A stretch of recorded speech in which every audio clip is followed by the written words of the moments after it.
Hello, I'm Brinley and welcome to my channel where I share recipes, baking tips, and an inside perspective of how I created my bake shop.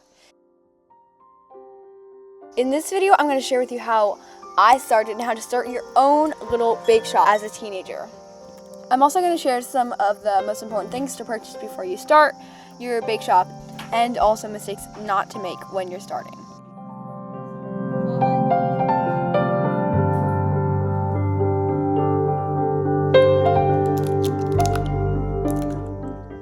So I started when a family member showed me a video of a really cute bake stand, and I was just crazy about it. It looked so cute. They had the perfect signs and flowers, and I just thought it'd be so fun to have a bake stand like that for myself. And of course, I didn't have anything fancy to use. I didn't have the perfect stand because when you start, you don't always have the best things to start with. But I found an old stand in our garage that was just sitting there collecting dust, and it wasn't the perfect thing, but it was still kind of cute, so I cleaned it off and am now using that for my bake stand. For this, I've realized that you can't really start with everything perfect because I started and I'm like, okay, I'm gonna have this all professional the first time, and that's not really how it turns out. Like, I don't have the best stand, I don't have a ton of baked goods covering the shelves, but when you start, just remember that things don't always go as planned.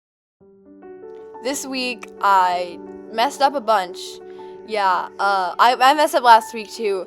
I didn't end up making one of the desserts I wanted to because I didn't have enough time. But this week, I messed up for one of my desserts. The chocolate filling didn't turn out the way I wanted to. It was kind of chunky. The whoopie pies, it was like an old Amish recipe, so they were kind of flatter and I made them too big. So they weren't as perfect as I had hoped they would turn out.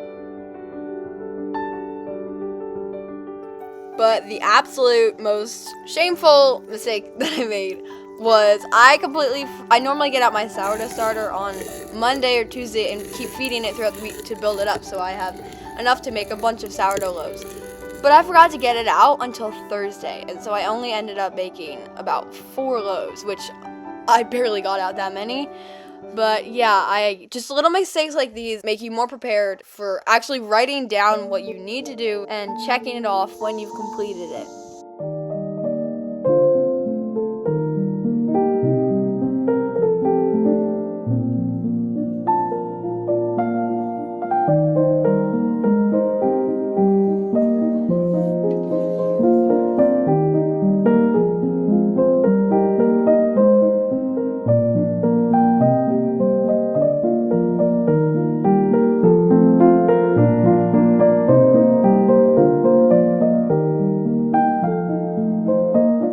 Random, but I found this amazing recipe. I just saw it on YouTube and I had to try it out, and it worked so well because you just use really cheap ingredients and then you can cover it with cookie dough, and it works so well because you don't have to use as much cookie dough, and the cookies turned out really big. They actually were too big for the cookie bags I bought, so I had to make a quick run to a nearby store and pick up some more, which actually turned out better. But they're really good cookies that are super easy and you can sell for a lot more.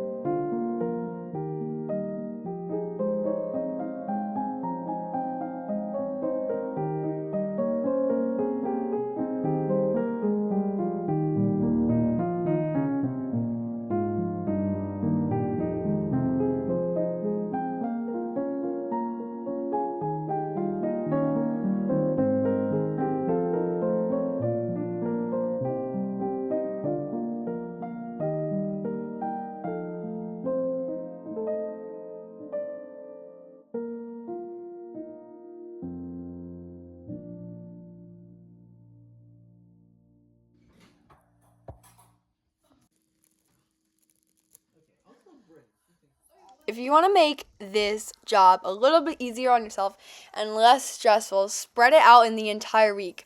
On Monday or Tuesday, I get out my sourdough starter, as I already mentioned, and feed it. And then on Wednesday, I scoop out the flour into bags with the salt, which is the 2 dry ingredients for my sourdough bread, because it's just a lot of measuring when you're making it. So I just have the flour already measured out, and in with the salt too. And if I'm making cookies or any kind of frosting, I'll make that on Wednesday as well and take it out of the freezer and put it in the fridge Thursday night to thaw. Obviously, I'm still in school, but I am homeschooled, so that helps a lot more with my schedule and baking everything. So I have a lot more free time to prepare throughout the week. Our co-op day will probably be the most difficult to squeeze my baking in between because we have co-op and sports as well. So I will have to figure out a way to fit my sourdough schedule into that. This is a bit off topic, but I kind of just want to talk about this recipe I'm making right here.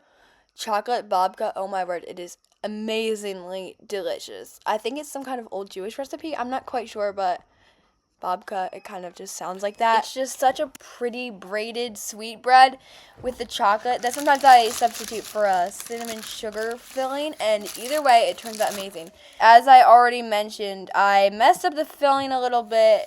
It turned out a little bit chunkier. I don't know why. Something must have been wrong with my chocolate, but anyway, it still turned out looking pretty good. And this is actually one of my favorite sweetbread recipes because it looks so beautiful. It tastes amazing and it's super easy. So I was really tired this morning. I went to bed at like 12 and I woke up really early to bake these sourdough bread loaves because of course I had to bake them a day late.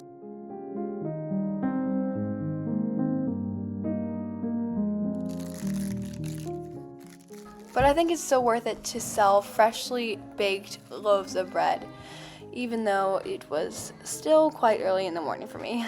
And as I've experimented with sourdough, I've found that the best way to get the tallest loaves, you can see my before and after picture, is to, after you punch it down and it's going for a second rise, let it rise. I normally do like 4 to 6 hours.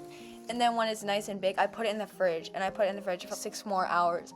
And then it kind of freezes at its tallest point. And I think that cold fermentation just gives it a really nice oven spring.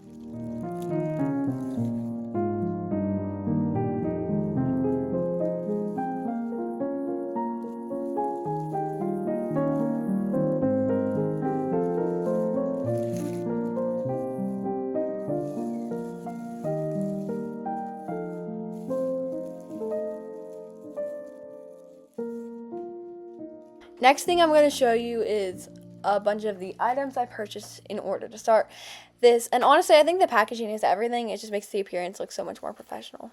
Here are some of the main things I bought. These bread bags I've been using for a while. They're the perfect size for sourdough bread, and I'm sure you could use it for other breads, but they've worked really well for me. And then this is the bread bags that I use for babka. And you can use it really for any other kind of white bread. And then these are good to-go containers that I put my cinnamon rolls in and pastries as well. And I use this sign as a menu board, which I honestly should have bought a bigger one, but it's working pretty well for now. And this sourdough scorer, I should not have bought this one, but it does work. It's just a little bit cheap. I hope this was helpful, but honestly, there's so many more packaging things depending on what kind of desserts you do. I was at a store the other day and saw these really cute cupcake holder kind of things that people can buy out of, and I almost bought them, but I didn't. But I know I'm going to go back and buy them later. So depending on what kind of desserts you're doing, you can buy a lot of packaging stuff.